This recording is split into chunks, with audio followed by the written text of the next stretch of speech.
अम्मी, सहरी तो हमने पानी से की थी, अब इफ्तारी में क्या खाएंगे? मेरे बच्चों, अपने रब पर भरोसा रखो, वो किसी न किसी को हमारी मदद के लिए जरूर भेजेगा। अम्मी, इफ्तारी का वक्त हो गया है, अभी तक तो हमारे लिए खाना लेकर कोई नहीं आया। भाई, हमारे घर में इफ्तारी के लिए कुछ नहीं है, मुझे खाने के लिए कोई दे दे। मेरे बच्चे भूखे हैं। मैंने कोई लंगर खाना खोल रखा है क्या? निकल जाओ मेरे घर से, मेरा दिमाग खराब ना करो। ऐसे ऐ मेरे रब, आज तू ही मेरे बच्चों को इफ्तारी करवा सकता है। रमजान का चांद नजर आने में अब बस एक दिन बाकी था, लेकिन मेरे घर की फिजाओं में वो रौनक नहीं थी जो हर साल दुआ हुआ करती थी। किचन के डब्बों में हाथ मारती तो सिर्फ खालीपन का एहसास होता। जाहिदा एक ऐसी बेवा जिसके 4 छोटे बच्चे अपने बाप के जाने के बाद मेरी हिम्मत की डोर से बंधे हुए थे। दिल पर एक अजीब सी घबराहट थी कि जब सहरी और इफ्तारी का वक्त आएगा तो मैं इन मासूमों के सामने क्या रखूंगी। गुर्बत तो इंसान बर्दाश्त कर लेता है, लेकिन जब अपने ही सगे भाई और करीबी लोग नजर फेर ले और अपनी मजबूरी को तमाशा बना दे तो रूह कांप जाती है। रमजान मुबारक का चांद सर पर था, हर तरफ खुशियां थी। लोग बाजारों में रोशन की बोरियां भर भर कर घरों को ले जा रहे थे, मगर मेरे घर की दीवारें जैसे मुझ गई थी। मैं जाहिदा, जिसके 4 मासूम बच्चे अभी बाप के साए से महरूम हुए, सिर्फ चंद ही माह गुजरे थे, किचन के खाली डब्बों को देखकर अपनी किस्मत पर आंसू बहा रही थी।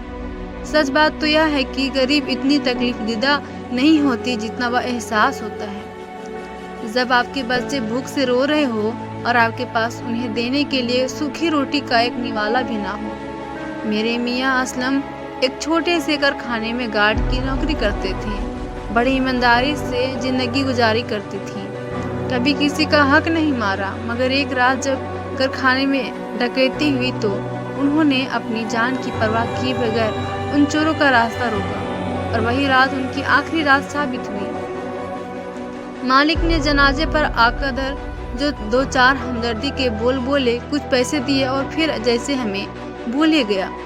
अब हालत यह थी कि घर में आटे का आखिरी प्याला भी खत्म हो चुका था। मेरे बच्चों में सबसे बड़ी बेटी मरियम थी, जो अभी सिर्फ 10 साल की थी। उसके बाद 2 बेटे और सबसे छोटी नूरी थी, जो मुश्किल से 4 साल की हो गई थी। नूरी जब सुबह से काम तक अम्मी भूख लगी है कहती तो मेरा कलेजा कट कर रह जाता। मैंने हिम्मत जमा की और सोचा आखिर मेरा सगा भाई सलीम तो है ना, वो कितना अमीर है, उसका अपना कपड़े का बड़ा कारोबार है, वो भला अपनी बहन को इस हाल में कैसे देख सकता है। यही सोचकर मैंने अपनी पुरानी काली चादर ओढ़ी और भाई के घर की तरफ चल पड़ी। रास्ते पर मैं यही सोचती रही कि भाई से कहूँगी कि बस थोड़ा सा राशन दिला दे, जब कहीं काम मिल जाएगा तो मैं लौटा दूँगी।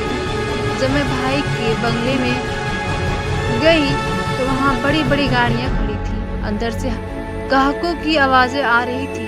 मैंने डरते डरते दरवाजे पर दस्तक कर दी। मेरी भाभी सना ने दरवाज़ा खोला।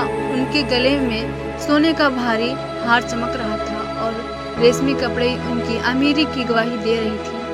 मुझे देखती उनके माथे पर बल आ गए। उन्होंने मुझे अंदर बुलाने की बजाय दरवाजे पर ही रोक लिया और बड़े तिरछे लहजे में बोली, रोजी, ये आ गई जाहदा बीबी। अभी पिछले हफ्ते ही तो तुम आई थी, या हमने कोई लंगर खाना खोल रखा है जो तुम रोज आ जाती हो। मेरे पैरों तले तो जमीन निकल गई। मैंने नीची नजरों से कहा, भाभी, रमजान आने वाले हैं, घर में एक दाना तक नहीं, बच्चे भूखे हैं, बस भाई से कहिएगा कि थोड़ी मदद कर दे, अभी मैं बात कर रही हूँ। भाई सलीम भी बाहर आ गए। उन्होंने मुझे देखा तो उनके चेहरे पर भी वह भाई वाला प्यार नहीं था जो एक भाई की आंखों में होना चाहिए। उन्होंने मेरी तरफ देखा और बोला, देखो जाहिदा, मैंने तुमसे पहले भी कहा था कि अपनी चादर देखकर पाँव फैलाओ। असलम चला गया तो मैं क्या करूं? मैंने अपने इतने अखराजात हैं, बच्चों की फीस है, भाभी तेरी की शॉपिंग है, मैं हर महीने तुम्हें राशन नहीं डाल सकता। मैंने रोते हुए कहा, भाई मैं भीख नहीं मांग रही, बस थोड़ी सी मोहलत पर पैसे दे दो, जब मेरे पास आएंगे तो मैं लौटा दूंगी। मगर उन्होंने एक ना सुनी। भाभी ने तो हद ही कर दी। कहने लगी, तुम जैसी औरत बस बहाने ढूंढती रहती है, जाओ कहीं काम धंधा करो, हमें तंग ना करो। और यह कहकर उन्होंने मेरे मुंह पर जोर से दरवाज़ा बंद कर दिया। मैं वहीं दहलीज पर बैठ गई। आंसू थे कि रुकने का नाम नहीं ले रहे थे। मेरा अपना भाई, जिसके साथ मैंने बचपन गुजारा था, जो कहता था कि जाहिदा तू तो मेरी लाडली बहन है, आज उसे मेरी भूख नजर नहीं आई थी। मैं खाली हाथ टूटे हुए दिल के साथ वापस घर लौटी। घर पहुंची तो नूरी दौड़ती हुई आई, अम्मी क्या लाई है, कुछ खाने को मिला है क्या? मैंने उसके मासूम चेहरे को देखा और उसे गले लगाकर रोने लगी। मरियम समझदार थी, उसने छोटे भाइयों को इशारा किया कि चुप हो जाओ। उस रात हमने सिर्फ पानी पीकर गुजारा किया। रात के 2 बज रहे थे। बच्चे भूख की वजह से बार बार करवटें बदल रहे थे। मुझसे रहा नहीं गया। मैंने सोचा कि शायद पड़ोस की नसरा खला हुई। मैंने उनका दरवाजा खटखटाया, वो बाहर आई।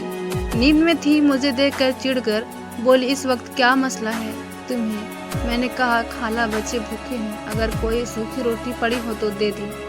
उन्होंने अंदर जाकर 2 ऐसी रोटियां लाकर दी जो इतनी सख्त थी कि जैसे पत्थर, और साथ ही ताना दिया गया हो। पूरा मोहल्ला तुम लोगों से तंग आ चुका है, हर वक्त कुछ न कुछ मांगती रहती हो, जाओ रोटी लेकर दफा हो जाओ। वो रोटियां लेकर मैं घर आई, उन्हें पानी में भिगोया ताकि वह नरम हो जाए और फिर अपने बच्चों को खिलाए। वो मंजर मैं कभी नहीं भूल सकती, जब मेरे बच्चे उस सूखी रोटी को ऐसे खा रहे थे जैसे वह दुनिया की सबसे लजीज नेमत हो। मेरी आंखों में मुसलसल आंसू गिर रहे थे और वो पानी में रोटी मिलाकर खा रहे थे। गरीबी इंसान को कितना बेबस कर देती है। अगले दिन मैंने सोचा कि मैं हिम्मत नहीं हारूंगी, मैं काम ढूंढूंगी। मैं मोहल्ले के 3-4 घरों में गई, वहाँ सफाई सुथराई का काम शुरू कर दिया। एक घर साहिस्ताबाजी का था, वह बहुत अमीर थी। पहले तो उन्होंने बड़ी हमदर्दी दिखाई, मगर जल्द ही उन्होंने उनके शौहर की नीयत बदलने लगी। एक दिन जब साहिस्ताबाजी घर पर नहीं थी, उनके मियाँ ने मुझ पर गंदी नज़र डाली और मुझे पैसों का लालच देने लगा। जाहिदा, तुम इतनी मेहनत क्यों करती हो? तुम तो बहुत खूबसूरत हो, बस जरा मेरी बात मान लो। मैं तुम्हें इतना पैसा दूंगा कि तुम्हारे बच्चे ऐसो आराम करेंगे। मैंने गुस्से से उन्हें देखा और कहा, साहब मैं गरीब हूँ, मगर अपनी इज्जत बेचकर अपने बच्चों का पेट नहीं पालूंगी। मैं वहाँ से भाग निकली, मगर उसने उल्टा मुझ पर चोरी का इल्ज़ाम लगा दिया। पूरे मोहल्ले में यह बात फैल गई कि जाहिदा चोर है। साहिस्ताबाजी ने भी बगैर कुछ पूछे मुझे काम से निकाल दिया और मेरी पिछली मजदूरी भी गवा ली। अब मैं बिल्कुल अकेली रह गई थी, ना काम था ना पैसा, और ऊपर से चोरी का झूठ था। लोग मुझे हरकत से देखने लगे। मैं सड़कों पर चलती तो लोग बातें करते। मेरा भाई सलीम जब उसे पता चला तो उसने आकर मुझे तसल्ली देने के बजाय उल्टा मुझे ही बुरा भला करने लगा। तुमने हमारी नाक कटवा दी, अब मेरे घर का रुख मत करना।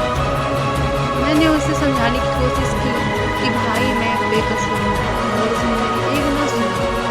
ऐसे में मुझे अपने बच्चों का वह पड़ोसी याद आया, मैं जानती हूँ, और मैं एक साथ पले बड़े थे और तुमसे बहुत मोहब्बत करता था और मुझसे शादी करना चाहता था। मगर मेरे भाई सलीम ने उस वक्त सिर्फ इसलिए इनकार कर दिया था क्योंकि फैजान गरीब था और सलीम को एक अमीर खानदान में अपनी बहन की शादी करने का रुतबा बढ़ाना था। फैजान ने जाते वक्त मुझसे कहा था, जाहिदा मैं 5 साल बाद लौटूंगा, बहुत पैसा कमा कर आऊँगा, तुम मेरा इंतज़ार करना, मैं तुम्ही से शादी करूँगा। और असलम से शादी कर ली थी। अब कई साल गुजर चुके थे। मुझे नहीं मालूम था कि फैजान कहाँ है और किस हाल में है। रमज़ान का पहला रोज़ा आ गया। मैंने बच्चों को सहरी में सिर्फ पानी पिलाया और खुद भी नियत कर ली। दोपहर के वक्त जब भूख की शिद्दत बढ़ी तो नूरी ढेर होकर ज़मीन पर लेट गई। उसने होंठ सूख गए, सफ़ेद हो गए थे। मैं बाहर निकली, शायद कोई रहम कर दे। मैं अपने भाई के घर के करीब से गुजर रही थी तो देखा मेरा भतीजा आधा बर्गर खा के कचरे में ढेर में फेंक दे रहा था। मेरे अंदर की ममता तड़प उठी। मैंने इधर उधर देखा, जब कोई नहीं था तो मैं वह बर्गर उठा लिया और अपनी चादर में छुपा लिया। मैं वही बर्गर लेकर घर भागी। अचानक मेरा पाँव फिसल गया और मैं गिर पड़ी, मगर बर्गर मिट्टी में गिर गया था। मैं वहीं बैठकर रोने लगी। मिट्टी से मिला हुआ वो टुकड़ा उठाने लगी। अचानक एक साए से मुझे ढांक लिया। मैंने ऊपर देखा तो एक लंबा चौड़ा सूट पहने हुए शख्स खड़ा था, जिसकी आंखों में दुख था। उसने धीमी आवाज में कहा, जाहिदा, या क्या तुम कर रही हो? मैं घबरा कर खड़ी हो गई, मिट्टी झाड़ी और तेजी से कदम बढ़ाने लगी। मुझे डर था कि कोई देख न ले, कोई मुझसे पहचान न ले, मगर वो शख्स मेरे पीछे आया और बोला, जाहिदा रुको, मैं हूँ फैजान। फैजान का नाम सुनते ही मेरे कदम जैसे जमीन में गड़ गए। मेरा दिल इतनी जोर से धड़क रहा था कि मुझे लगा शायद बाहर खड़े उस शख्स को भी सुनाई दे रहा होगा। मैंने मुड़कर नहीं देखा, बस अपनी चादर को मजीद मजबूती से ओढ़ लिया और मिट्टी से मिले हुए एक बर्गर के टुकड़े को अपनी मुट्ठी में दबा लिया। मेरे जहन में वह वक्त घूम गया जब फैजान गली के नुक्कड़ पर खड़ा मेरी एक झलक देखने का इंतजार करता था। जब वो अपनी माँ के हाथ का बना हुआ खाना लाता और शर्माते हुए कहता, जाहिदा, यह तुम्हारे लिए। और फैजान जो कहता कि मैं तुम्हारे लिए पूरी दुनिया से लड़ जाऊंगा, आज एक अमीर और कामयाब इंसान बनकर मेरे सामने खड़ा था और मैं कचरे से उठाए हुए टुकड़े छुपा रही थी। जाहिदा, प्लीज मेरी बात तो सुनो। फैजान की आवाज में एक अजीब सा दर्द था, मगर मैंने एक ना सुनी और दौड़ते हुए अपने घर की गली में मुड़ गई। तो घर पहुंचकर मैंने जल्दी से दरवाजा बंद किया और कुंडी चढ़ा दी। मेरी सांस फूल रही थी और आंखों से आंसू थमने का नाम नहीं ले रहे थे। बच्चे मेरी तरफ रहे थे। अम्मी क्या लाई है? मैंने वो बर्गर निकाला, उस पर लगी मिट्टी को अपने दुपट्टे से साफ किया और उसके 4 टुकड़े करके बच्चों के सामने रख दिए। वो मासूम इतने भूखे थे कि उन्होंने यह भी नहीं पूछा कि बर्गर पर मिट्टी कहाँ से लगी है। वह तो बस उसे ऐसे खाने लगे जैसे कोई बादशाही दावत हो। नूरी ने खाते खाते पूछा, अम्मी आपने नहीं खाना क्या? मैंने मुस्कुराकर झूठ बोल दिया, मेरा बेटा मेरा तो राजा। हालांकि सच तो यह था कि मेरे पेट में भी भूख की वजह से मड़ोर उठे रहे थे, मगर एक माँ का पेट तो तभी भरता है जब उसके बच्चों का पेट फूल जाए। रात को ईसा की अजान हो रही थी जब किसी ने मेरे बोसीदा दरवाजे पर दस्तक दी। मेरा दिल धक से रह गया। मुझे लगा शायद वह रास्ताबाजी सोहम होगा, मुझे डराने आया है, या फिर पुलिस होगी जो चोरी के झूठे इल्जाम में मुझे ले जाएगी। मैंने डरते डरते पूछा, कौन है?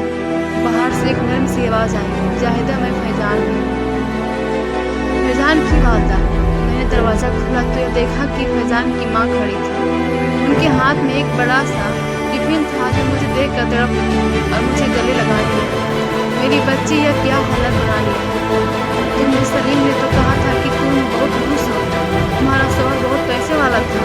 मैंने उनके कंधे पर सर रखकर बुट कर रोना शुरू कर दिया। मैंने उन्हें सब बता दिया कि कैसे मेरे भाई ने मेरा सौदा किया, कैसे एक गरीब चौकीदार के साथ मुझे ब्याह किया और कैसे उसके जाने के बाद मेरा अपना भाई मेरा दुश्मन टिफिन में मेज पर रखा और जब से तुमने सड़क पर देखा है और कागज की और दुबई से वापस आ गया है जाहिदा, उसने वहाँ दिन रात मेहनत की सिर्फ तुम्हारी खातिर, मगर उसे क्या पता था कि उसके पीछे तुम्हारे साथ यह सब हो जाएगा। मैंने सख्ती से जवाब दिया, खाला, मेरा अब उससे कोई रिश्ता नहीं है। मैं एक बेवा हूँ, 4 बच्चों की माँ हूँ। फैजान को कहे कि वो मुझे भूल जाए और अपनी जिंदगी बसाए। अगले चंद दिन मेरे लिए किसी क़यामत से कम ना थे। मोहल्ले में अफवाहें उड़ने लगी कि जाहिदा का पुराना यार वापस आ गया है। यह बातें मेरी भाभी सना के कानों तक पहुंची। वो एक दिन दिल मिला उठी, मेरे घर आई और सबके सामने चिल्लाने लगी, शर्म नहीं आती तुम्हें? अभी इद्दत गुजरे चंद महीने हुए हैं और तुमने गैर मर्दों को घर में बुलाना बलात्कारी शुरू कर दी थी। हमारे खानदान का नाम डुबा कर रख दिया। तुमने मेरी हिम्मत जवाब दे गई। मैंने चीख कर कहा, भाभी खुदा का खौफ करें, मैंने कभी किसी गैर मर्द की तरफ आंख उठाकर नहीं देखा। मेरा भाई जो मेरा सगा खून है उसने मुझे भूखा मरने के लिए छोड़ दिया और अब आप मेरी इज्जत पर कीचड़ उठा रहे हैं। उन्होंने एक जोरदार थप्पड़ मेरे मुंह पर मारा और बोली, आज के बाद अगर हमारे घर की तरफ मुड़ दिया तो तुम्हारी टांगें तोड़ दूंगी। वो चली गई मगर मेरा वजूद टूट गया। रमजान का दूसरा अशरा शुरू हो चुका था और आजमाइशें कम होने का नाम नहीं ले रही थी। मरीज को तेज बुखार हो गया, उसका जिस्म दब रहा था। मेरे पास दवा की भीड़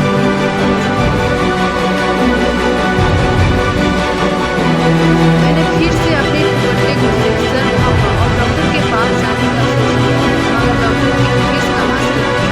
मैं मस्जिद के बाहर बैठ गई, इस उम्मीद में कि कोई ज़कात या सदका देगा।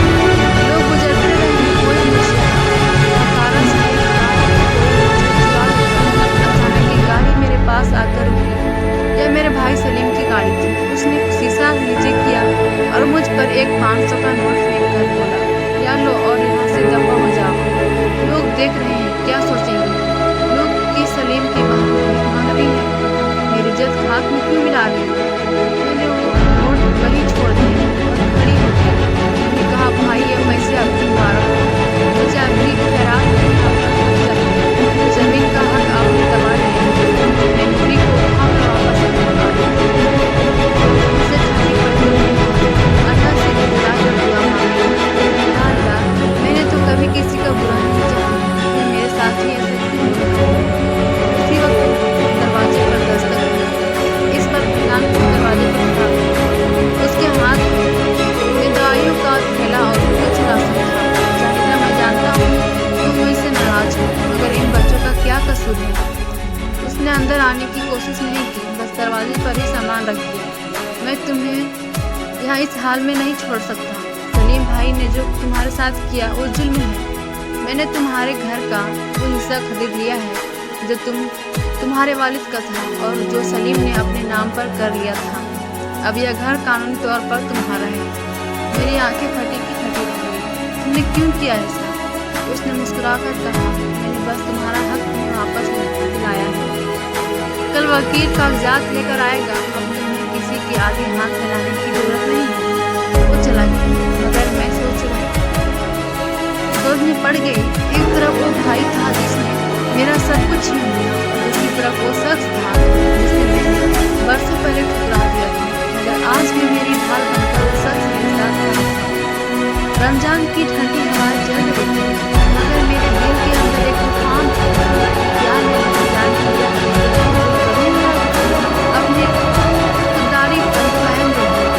जब मैंने नूरी की क्रूस होते हुए चेहरे को देखा, मुझे एहसास हुआ कभी कभी अल्लाह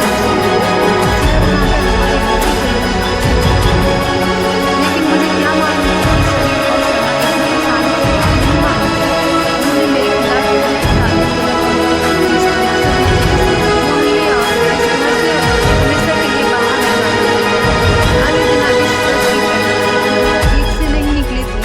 मेरे घर के बाहर शोरगुल की आवाजें आने लगी। मैं हड़बड़ा कर उठी। बच्चे भी सहम कर दौड़कर बेदार हो गए। बाहर निकली तो देखा कि भाई सलीम, भाभी सना और मोहल्ले के चंद लोग जमा थे। सलीम के हाथ में कुछ पुराने कागजात थे और वो चिल्ला चिल्ला कर कह रहा था, देखो मोहल्ले वालों, मैंने अपनी बहन को सर छुपाने को जगह दी और मेरी बहन ने मेरी ही पीठ पीछे किसी गैर मर्द से मिलकर मेरे जायदाद के कागजात चोरी किए हैं और अब झूठा दवा खा रही है कि यह उसका घर है। भाभी सना ने आग पर तेल डालते हुए कहा, और तो और उस फैजान नामी लड़की के साथ इसके गलत तल्लुकात हैं। तो आप सब लोग जानते हैं कि रात के अंधेरे उससे सामान लेती है, कॉफी लेती है। ऐसी बदकार औरत को हम इस मोहल्ले में नहीं रहने देंगे। लोगों ने बातें सुनी। कोई कह रहा था कि देखो कैसी सफेद होश बनती थी और कोई कह रहा था कि बेवा होकर ये सब जेब नहीं देता। मेरी आंखों में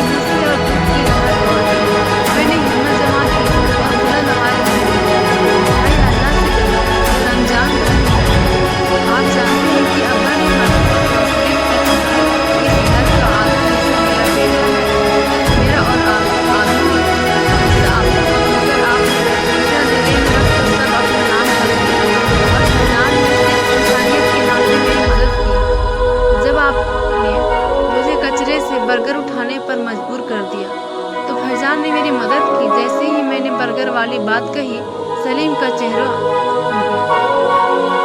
मगर वो बाज न आया। उसने मेरा बाजू पकड़ा और मुझे घर से बाहर से घसीटने लगा। निकल जाओ यहाँ से, ये घर मेरा है। तुम जैसे चोर और बदचलन बहन की कोई जगह नहीं। मेरे बच्चे रोने लगे। मरियम ने सलीम के पाँव पकड़ लिए। मामू अल्लाह के लिए उसी वक्त एक काली गली के मोड़ पर गाड़ी में फैजान के साथ पुलिस वाले और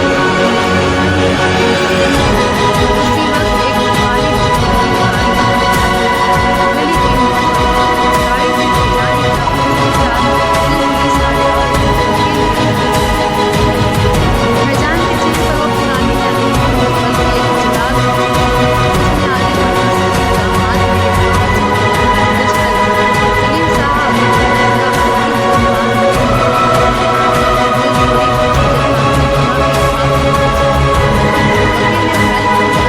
चिराग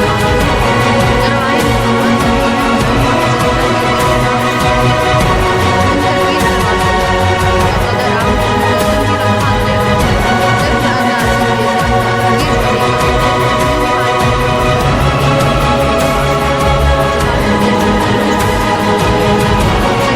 उसने आगे बढ़कर दामाद के सलीम साहब मोहल्ले के वह लोग जो अभी तक मुझे बुरा भला कह रहे थे अब नजरें चुराने लगे। फैजान ने मेरी तरफ देखा। उसकी आंखों में हमदर्दी और पुरानी अकीदत अब भी मौजूद थी। उसने कहा, जाहिदा, अब यह घर तुम्हारा है। तुम्हें अब किसी सहस्ता या किसी सलीम के आगे हाथ फैलाने की जरूरत नहीं है। रमजान के आखिरी 10 दिन शुरू हुए चुके थे। फैजान की माँ रोजाना हमारे लिए इफ्तारी भेजती और कभी कभी खुद भी आकर हमारे साथ वक्त गुजारती। एक शाम जब मैंने सहन बिछाकर बैठी थी और मेरे पास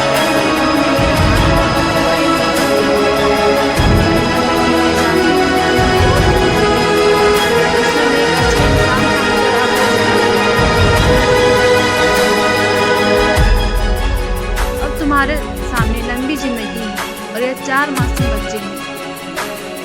फैजान आज भी तुम्हारे इंतजार में बैठा है।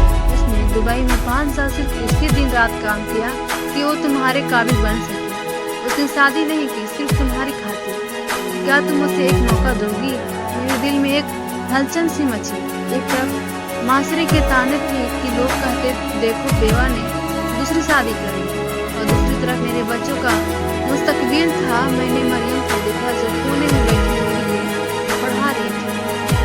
उसके चेहरे पर वो बचपन की मासूमियत नहीं बल्कि वक्त से पहले ही संजीदगी आ चुकी थी। मुझे एहसास हुआ कि इन बच्चों को सिर्फ रोटी नहीं, एक बाप का साया और मुकम्मल घर भी चाहिए। मैंने दबी आवाज में कहा, मैं एक बोझ हूँ, 4 बच्चों का बोझ।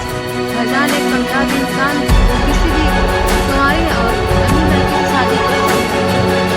मुझ जैसे औरत से क्यों रखना है? दरवाजे पर तुम्हारी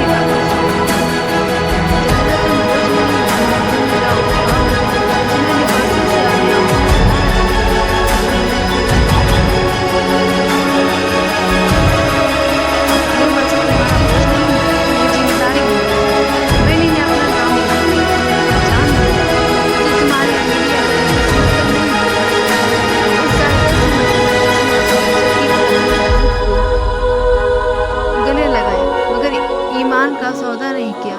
मेरी आंखों से आंसू बहने लगे। ये आंसू दुख के नहीं थे बल्कि शुक्राने के थे। हमने फैसला किया कि ईद के फौरन बाद हम निकाह कर लेंगे। फैजान ने घर की मरम्मत शुरू करवा दी। बच्चों के लिए नए कपड़े और जूते लाए। मूवी अब पंजाबी वो अबू कभी लगी थी और फैजान उसे ऐसे सीने से लगा था जैसे उसकी अपनी बेटी। लेकिन खुशी की इस लहर के साथ साथ हमारे अब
देखकर मेरा कलेजा मुंह को आ गया। यह वही सलीम था जो चंद दिन पहले तकूर से नशे में चूर था, मुझे धक्के देकर अपने घर से निकाल रहा था और आज वह खुद इसी गले में सरेआम दुहाइयां दे रहा था।